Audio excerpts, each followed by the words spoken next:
So I want to share one secret with you guys. So at the end of you watching this short video, you will now have this mentality of being able to do what you have to do no matter what will come, no matter what is going to happen during the process of you trying to accomplish your daily routine or what you have said you will do tomorrow or what you have said you will do today.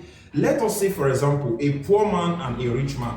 What is the mindset of a poor man and what is the mindset of a rich man?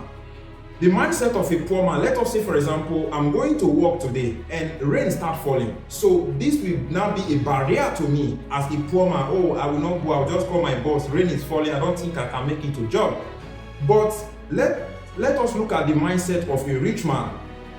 The rich man mindset is this: no matter the rain that is falling, no matter the weather, no matter what is happening, no matter people dying, no matter him losing his family member, losing anyone, he will still take his bag and take that courage of going to provide, because men are providers. So if you are a man, you are that kind of a man that always gives excuse because of what is happening in your premises. You cannot make it in life. You see the difference between the poor man and the rich man. The rich man thinks that he can do it no matter what will happen, or no matter what have happened, or no matter what he's seeing that will happen.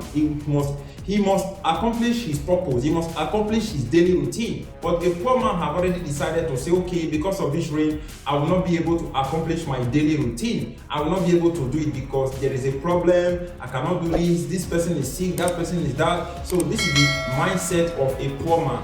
So you see the two of them, and you already know now between the rich, how the rich think and how the poor think. So you see there is a big difference. So what are you thinking on your head? What is changing your mind and the things that you want to accomplish?